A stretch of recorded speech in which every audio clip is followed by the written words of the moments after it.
Hi, I'm Rachel, Hi, I'm Maria. and we are artists, and we are part of Creevagh Arts and Archaeology Collective. And we are working as the Floating Village. It's a choreo-curatorial practice, an arts practice that involves us being dancers and artists and working with scientists and archaeologists and ecologists. So we're working on about nature and time. And we're very interested in a thing called the multi-temporal body, which means how our bodies respond to times in the past and the present and the future. And Maria is here on the left, and that's me, Hello. Rachel, on the right with the scarf. I've got the red hair. She's got the red hair. And this is Lickeen Lake, which I'm sure you all know. Maybe you've walked around it. Maybe you have fished there. Maybe you've swum there. Maybe you've been on a boat. You've definitely drank the water from it because it's in the tap water of most of North Clare except for Ballyvaughan. So we have been spending the last 6 months working in and around the lake, and we're going to share with you today some of the artwork that we've developed, and we're also going to give you some tasks to do. So it's a real and imaginary response to the lake. And as artists, we hold this place first, that the imagination is the most important going forward. So we'll start with our imaginary response when we invited Deirdre Carr, poet artist, Danny Burke, fisherman, musician, archaeologist, Michael Walsh, graphic designer, photographer, Rachel, who's dance artist, Maria, who's myself, who's an artist and dancer as well.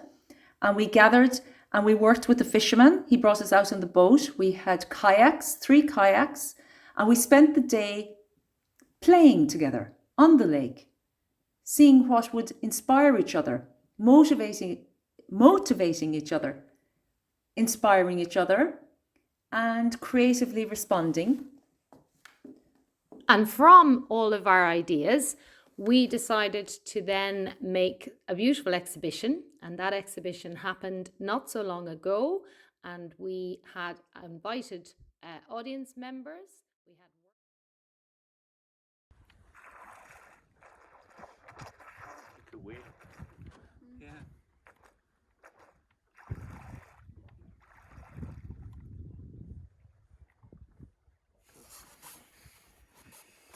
I'm going to have to hide under here now because I can't see anything to do right. So part of our research, we invited Matthew Kelly from the Hinch to use his camera and drop it down the 30 metres to the bottom of the lake and see what exists there.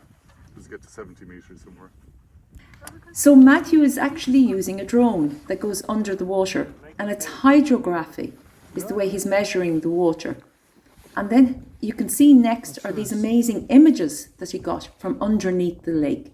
And the magic of this place is it is water that is 10,000 years old because it is underneath the thermocline.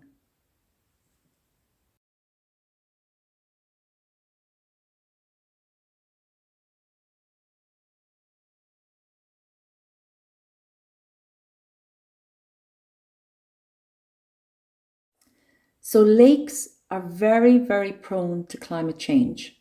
Dr. Sean Kelly told us, owing to their intrinsic relationship with the overlaying atmosphere and surrounding landscape, lakes are one of the most sensitive habitats to changes in climate.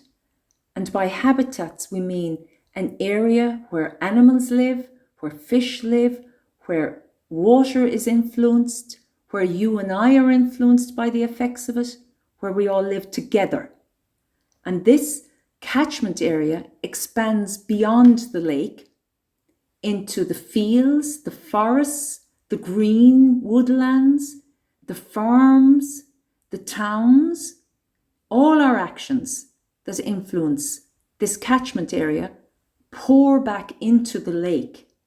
So we are working with this even if we don't realize it. So we are all connected, and even our everyday actions could be affecting all of those around us. So here's a lovely image of how the Arctic char has survived. You can see right at the bottom here, you've got lovely cold waters, but very little oxygen.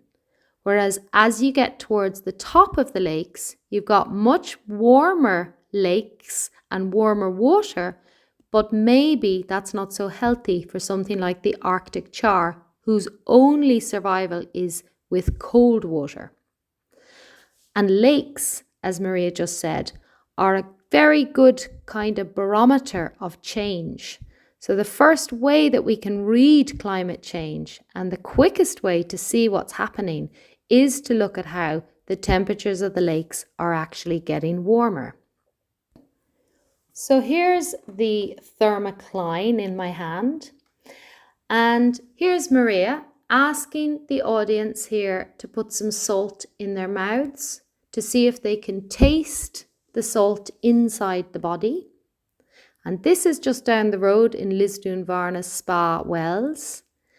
And we invited the audience to come along as part of National Heritage Week. And we had fishermen, local fishermen, we had farmers, we had young people and old people, and we asked them to think about their memories of water and what water means to them.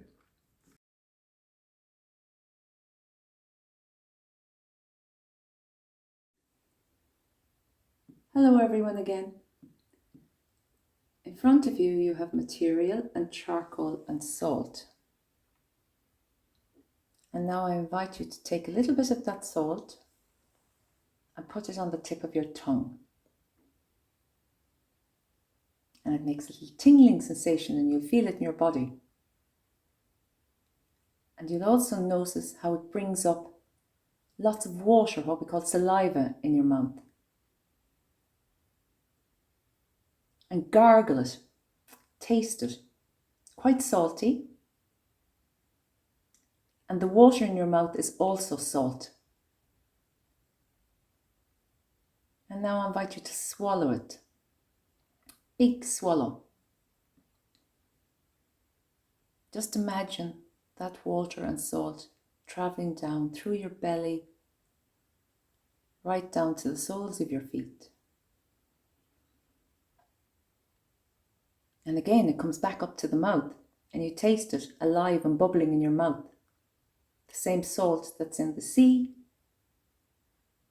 the same water that's in the lake, because you've drank the water from Lickeen Lake and you're made up of more than 70% of water. And swallowing that, again into the belly, right down to the soles of the feet on the ground.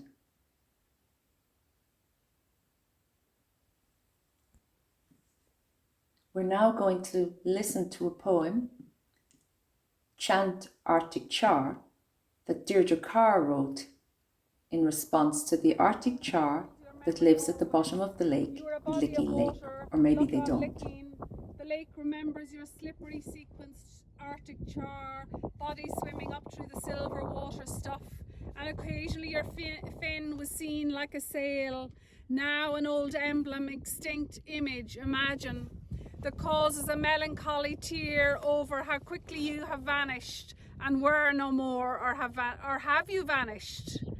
But no, the water like womb holds your memory always. Chant Arctic char, chant Arctic char, chant Arctic char.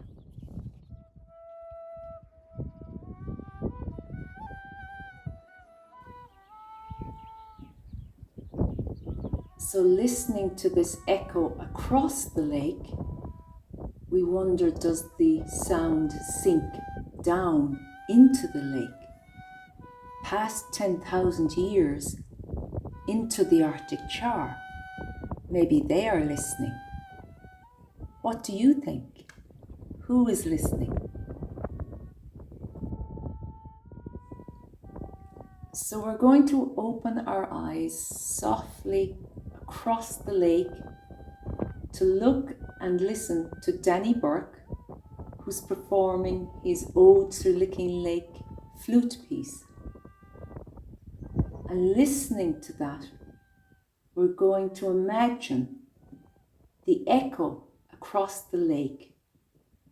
Maybe you hear echoes of words to do with water.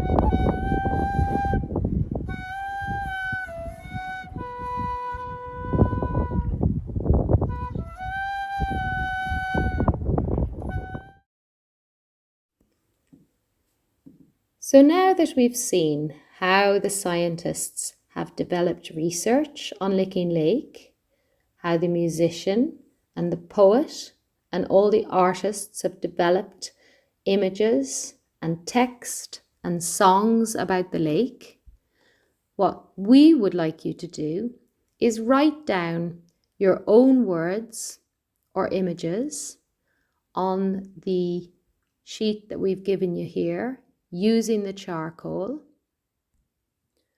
So any words or images that you have from today reflecting on water.